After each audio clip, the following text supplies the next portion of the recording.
Hello viewers, welcome to ANR studios. వాయు పురాణం ప్రకారం మహాశివుడు బ్రహ్మదేవుడికి ఈ శ్వేత వరాహ కల్పంలో వైవస్వత మన్వంతరంలో మహాయుగాల గురించి, ఒక్కో మహాయుగంలో ఏం జరగబోతున్నది అనేది ముందుగానే వివరించాడట. అసలు ఈ మన్వంతరంలో ఎన్ని మహాయుగాలున్నాయి, ఒక్కొక్క మహాయుగానికి అంటే ద్వాపర యుగంలో వ్యాసుడు ఎవరెవరు ఉండబోతున్నారు, ఇప్పుడు మనముంటున్నది 28వ మహాయుగం. అంటే దీనికి ముందరున్న మహాయుగాలు 27, మొత్తం 28 అన్నమాట. ఇప్పుడు ఈ శ్వేత వరాహ కల్పంలో వైవస్వత మన్వంతరంలో మొదటి మహాయుగంలో వ్యాసుడుగా బ్రహ్మదేవుడు ఉన్నాడు. రెండవ మహాయుగానికి వస్తే వ్యాసుడుగా సత్యుడు ఉన్నాడు. మూడవ మహాయుగంలో చూస్తే వ్యాసుడుగా భార్గవుడు పదవిని అలంకరించాడు. నాలుగవ మహాయుగంలో వ్యాసుడుగా అంగిరసుడు పదవిని అలంకరించాడట.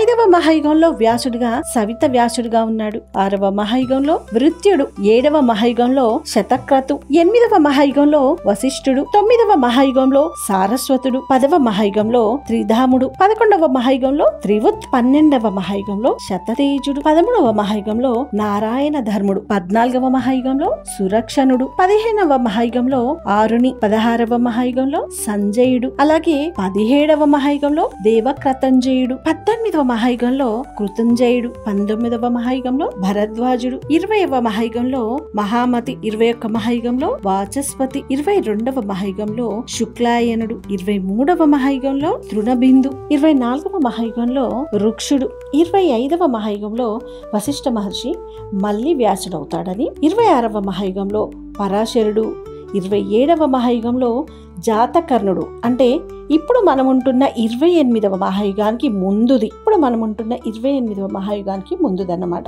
ఇప్పుడు 28వ మహాయుగంలో మనముంటున్నాము. కృష్ణ ద్వైపాయనుడు వేదవ్యాసుడుగా ఉండబోతున్నాడని, 28 మహాయుగాల్లో ఇలా జరగబోతుందని ఆ పరమాత్ముడు అంటే ఆ పరమశివుడు బ్రహ్మదేవుడికి వివరించాడట. ఇది వ్యాసుడు అంటే ఒక డిసిగ్నేషన్, పదవి అన్నమాట. ఈ వీడియో చూసిన తర్వాత మీ అభిప్రాయాలను కామెంట్ బాక్స్ లో తెలియజేయండి. ఒకవేళ సబ్స్క్రైబ్ చేసుకోకపోతే వెంటనే సబ్స్క్రైబ్ చేసుకోండి. లైక్ చేయండి, షేర్ చేయండి, సబ్స్క్రైబ్ చేసుకోండి. Thank you for watching.